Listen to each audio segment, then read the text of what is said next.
This week in HOLLYWOKE, unfortunately, Trump derangement syndrome strikes again, and it happens with our good old friend of the show, Robert De Niro. That's right. Robert De Niro is up to his Trump derangement syndrome. We love him in his acting jobs. We love him in Goodfellas and Casino and Raging Bull and all the rest. But unfortunately, he's just not really that great at politics. Okay, so MSNBC had Robert De Niro on to cover the No Kings and why it was such a big deal and such an important part of stopping King Trump, because he's been fighting against King Trump for years. So De Niro seems to know a thing or two about fighting emperors. And so he's going to tell the MSNBC audience, as he's probably taken time to really articulate his point. People seem to think De Niro hasn't articulated it that well. Well, let's give him a chance. I'm sure he's prepared, like he would prepare for a role. He would be memorizing his lines and really looking into the character.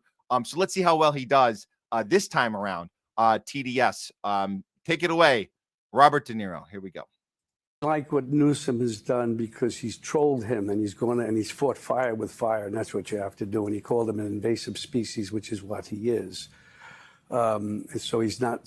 He's a thing that doesn't understand. Trump does not understand anything about humanity, people. He has no empathy. I don't know what he is, but he's an alien, and he wants to hurt this country. It's something deeply psychological in him. He wants to hurt people. He wants to hurt this country. He doesn't care.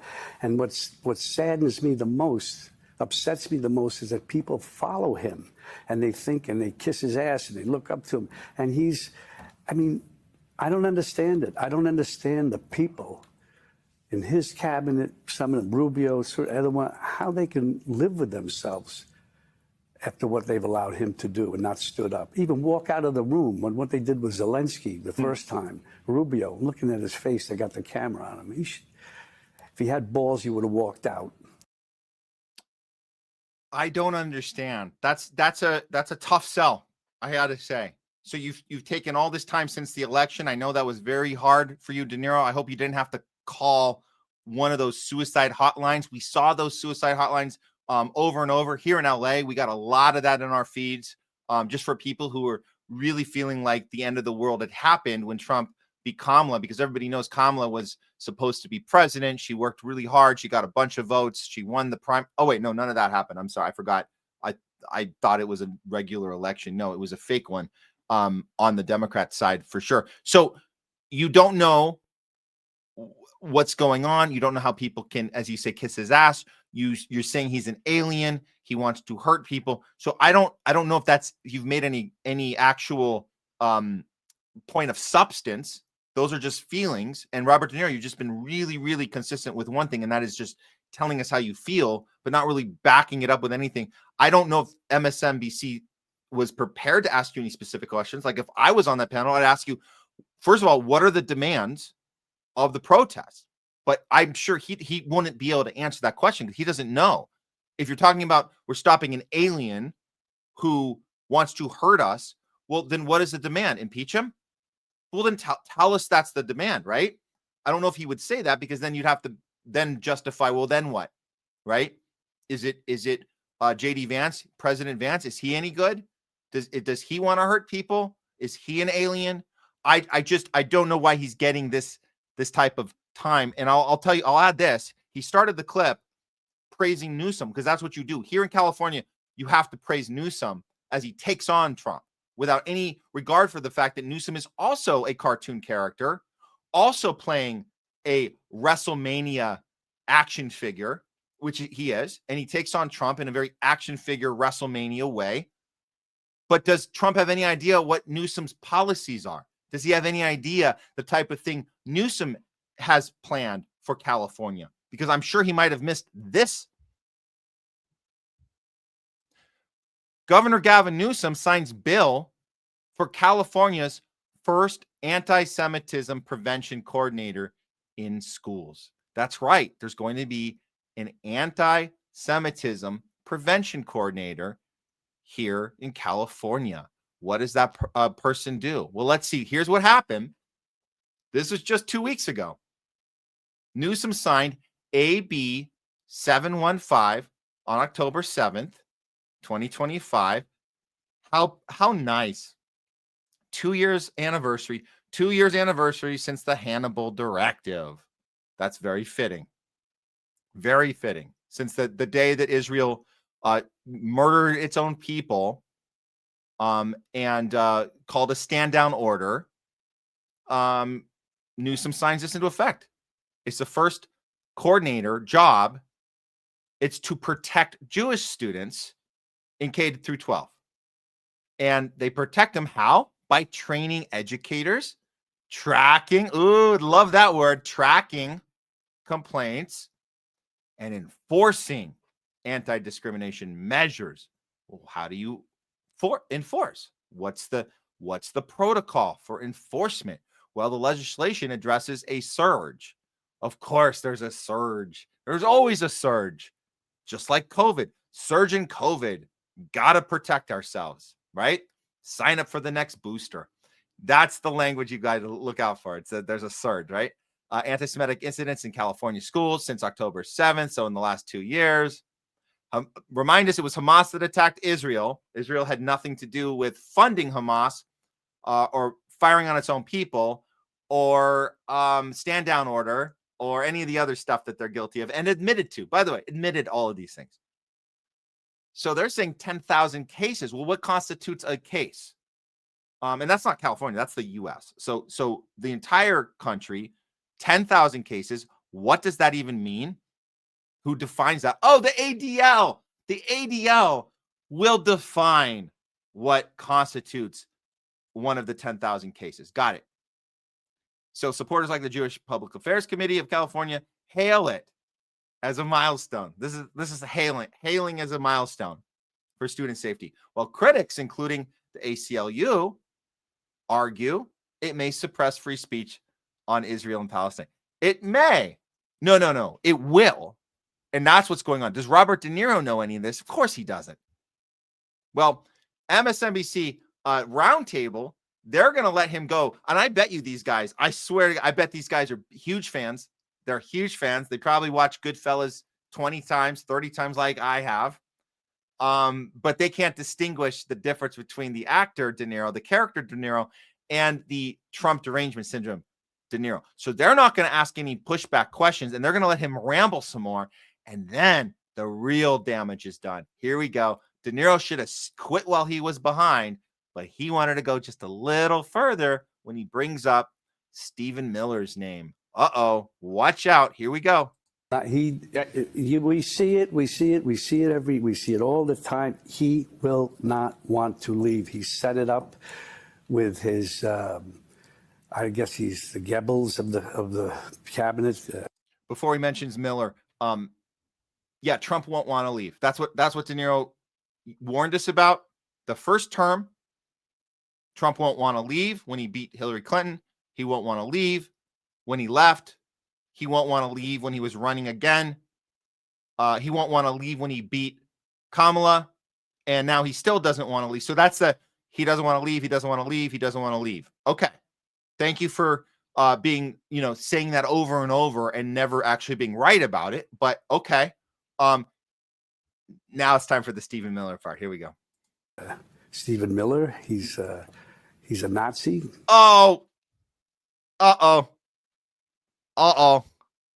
Robert, Bobby, baby, come on now.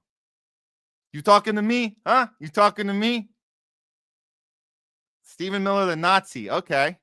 Anyone going to chime in? Anyone around the round table going to chime in? Yes, he is. And he's Jewish, and he should be ashamed of himself. Yeah. Oh, yeah. You really got him on that one, huh? Yeah. That's interesting there. Okay. Well, why don't we take a look? Because I'm sure De Niro has done his homework. Clearly, you can't just go on cable news and say someone's a Nazi without. I'm sure you got the receipts. Well, let's see if we can come up with something. There's got to be something on the interwebs. There's got to be something on the interwebs that qualifies De Niro's claim about Stephen Miller being a Nazi. Oh, I think I found something. Here we go. I knew De Niro didn't just make it up. There must have been a reference. Okay, here we go. All right. Oh, well, first, okay, he's facing Fury, of course. Robert De Niro. This is Newsweek. They put this out today. Robert De Niro faces MAGA fury over Stephen Miller Nazi comments. He said Stephen Miller is a Nazi during an appearance on MSNBC. Newsweek has reached out to a representative for De Niro via email and filled out a contract request form with America First Legal, co-founded by Miller, for comment outside of regular working hours. So they're trying to get the interview. Newsweek's got to get the story. We're getting the story. Okay, well, while we wait for the story to unfold about any ramifications, does De Niro have to apologize? Does MSNBC have to apologize? Because, yeah, that sounds a little anti-Semitic to call a Jewish person a Nazi. Well, what about the evidence? De Niro, you must have done your research and come up with something. Well, we came up with it for you. Here we go. Stephen Miller is an Israel First Zionist, like the rest of them. Oh, is that what you meant, De Niro, by Nazi? The comparison to Zionist? I can go in that direction if that's what you meant. He's a reality TV show producer staging business as usual ICE arrests like the show Cops in order to entertain retards who get all their information from Twitter and Fox News. To see his real beliefs, check out the leaked Houthi Yemen signal chat. You guys remember that one? Stephen Miller on the signal chat where they're bragging and fist bumping emojis about bombing the shit out of Houthi and Yemen citizens and bragging about it on publicly. Trump blasting on Truth Social that he bombed the shit out of Yemen and wanted a high five for it. Yeah, he's one of the biggest Zionist warmongers in the administration. What else is Stephen Miller guilty of? We know he's a Zionist. We know he's a warmonger. He also makes a buttload of money having financial stake in Palantir, which is helping ICE deport undocumented migrants. And if Rolling Stone wanted to go deeper, they would add to that. Also, additionally, Palantir is in charge of the technology that helps murder Palestinians in Gaza and the West Bank, and blowing up pagers in Lebanon, and indiscriminately bombing in Yemen, and taking over Syria, and all the rest, and killing negotiating team from Hamas in Qatar, and all of the rest. That is Palantir. Okay. So it looks like Mr. De Niro doesn't know what the F is going on, does he? No. And if Mr. De Niro cared about Zionism as a problem, he would know about Newsom doing this. If you guys miss it, just so you know, this is an anti-Semitism prevention bill, exactly like Trump's national federal bill. Same thing, doing it locally. But he's not interested in that. He's only interested in his one-dimensional assessment of Trumpers, and he will go back to the same old, I don't understand it. I just don't understand it. Well, let me remind you one more flashback. This is an oldie but a goodie. Oldie but a goodie. De Niro warning us right before the election. He's standing outside of the Capitol telling us how bad Trump's going to be. Trump is going to not leave. He loves that line. He's not going to leave. And right behind De Niro are two paid actors pretending to be police during January 6th. And they were known to be paid to pretend that they were fighting these domestic terrorists on January 6th. And Robert De Niro doesn't even know that. He's standing with two actors. Isn't that insane? And elections, forget about it. That's over. That's done. If he gets in, I can tell you right now, he will never leave. He will. There it is. He'll never leave. How's that working out for you? Never leave. He'll never leave. You know that. He will never leave. What does that mean? Is that the country we want to live in? Do we want him running this country and saying, I'm not leaving, I'm dictator for life? I hope this new ad campaign reaches outside the bubble to remind. By the way, that horn honk is deliberate, and you can see it's messing him up. And he didn't memorize his lines. Dude, you showed up to set without your character rehearse. I'm a little embarrassed for him here. It's not his greatest performance, but it's funny. He's trying to get through the noise. It's really funny. That horn honk is on purpose. Make no mistake. Supporters of what a danger he is to our lives. This is not a threat. This is a reality. And that's why I've joined the Biden-Harris campaign, because the only way to preserve our freedoms and hold on to our humanity is to vote for Joe Biden for president. Really. We don't have a choice. I thought it was a democracy. Oh, we don't have a choice. I'm so confused. I don't understand with this guy. We don't have a choice. Got it. We have to save our democracy of having choice by not having a choice. Got it. On January 6th, while Republican lawmakers despicably tried to keep the loser Trump. Meanwhile, there's two paid actors behind him that were compensated to pretend to have their lives in danger on January 6th. He doesn't know that. We looked into it. That's been checked out. We already covered this. I just wanted to give you guys an oldie but a goodie. But that's De Niro up to his old Trump derangement syndrome. And it's too bad he can't use his status to do some real activism and really say something against the war machine. Do something with some courage, like a Susan Sarandon or a Mark Ruffalo. Although Mark Ruffalo voted for Harris, but he is 100% doing the anti-war thing right now. And we need more of that.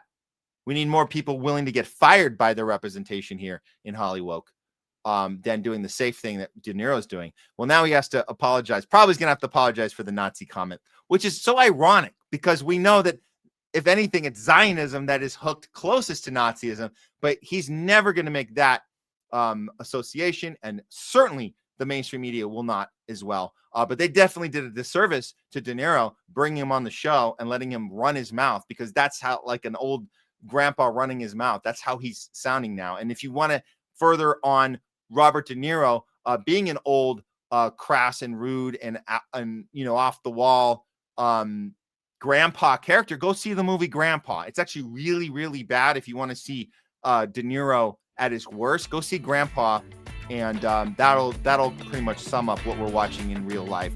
And that is this week in HOLLYWOKE.